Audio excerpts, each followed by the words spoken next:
Hi, welcome back to my channel. This is the third part in the three-part series of the Tunisian Entrelac, and you can use a regular hook. So go ahead and hit a like if you don't mind to let me know that you've joined me on this video.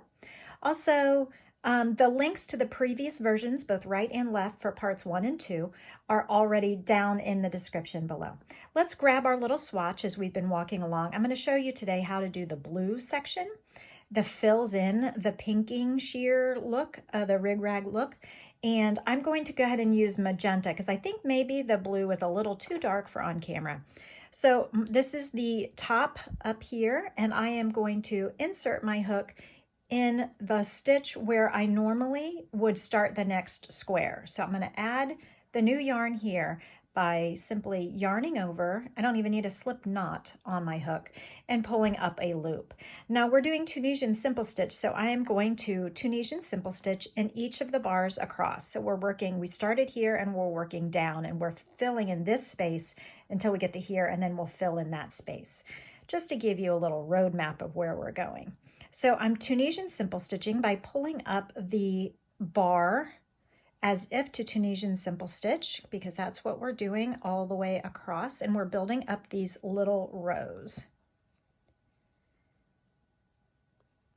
Okay, and once I have 1, 2, 3, 4, 5, 6, it's time to pick up the adjacent loop on the next diagonal. So we're making this row and we're going to pull back, and we're going to make this row and pull back, etc.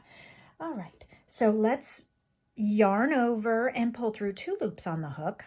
Remember, we're not yarning over and pulling through just one because we've picked up a stitch here. So this is like our yarn over, pull through 1 already.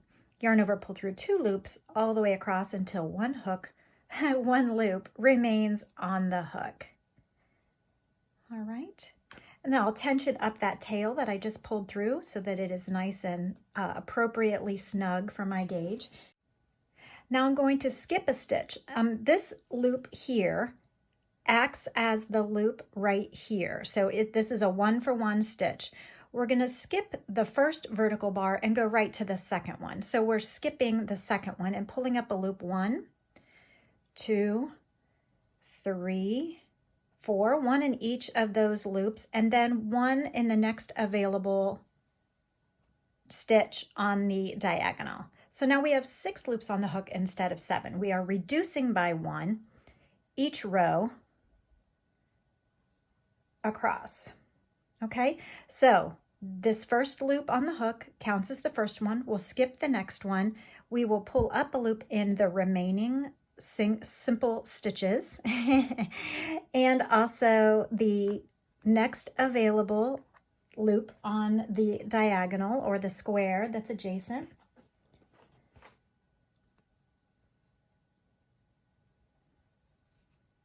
Yarn over and pull through 2, yarn over and pull through 2, yarn over and pull through 2. Now, instructions might say to skip the first vertical bar, and you are because you already have a loop on here, but you're also skipping the next one because we are reducing by 1 each row.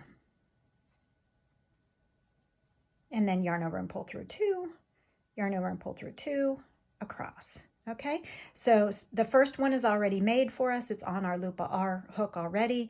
We're skipping the next one, pull up a stitch in simple stitch, grab the last available chain there or stitch along the side of the square, yarn over and pull through 2, yarn over and pull through 2, and now we are just binding off only 1 stitch with a slip stitch.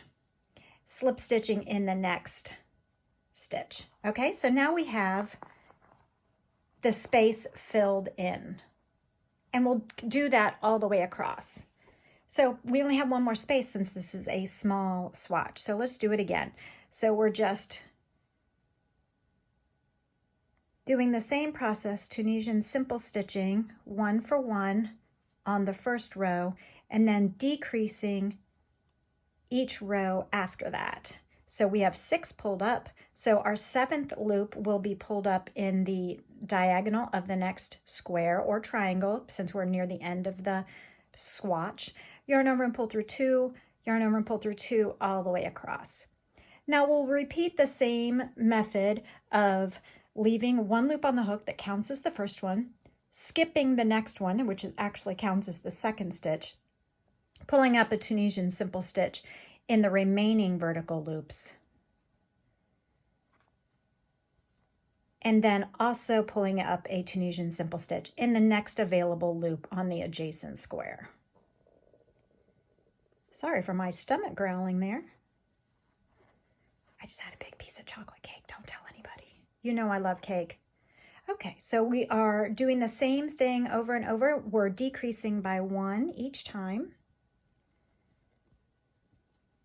That's what happens when the microphone is close to my belly. Okay, and yarning over and pulling through 2.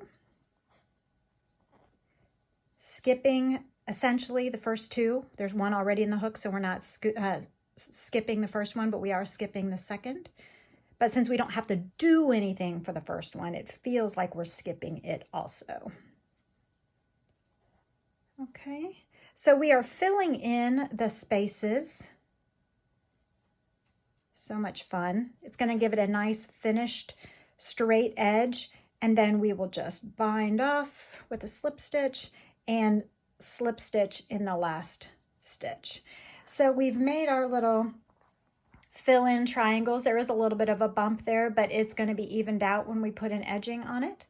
So it is great. We're done with that edge. So we'll go ahead and fasten off that edge and rotate. So we just did the blue section, but I thought the blue would be hard to see on camera, so that's why I picked up the magenta instead. So then to do this section down here to fill in the blue, we're just going to rotate and do the exact same thing by picking up in the most corner stitch you can get and pulling up loops, picking up this one all the way across, and then doing the same thing here to fill in that blue space. I hope you've enjoyed this Tunisian Entrelac. Please check out part 1 and part 2 if you haven't already worked with them. And there's more color work if you want to see that. So I will see you in the next video. Thanks. Bye.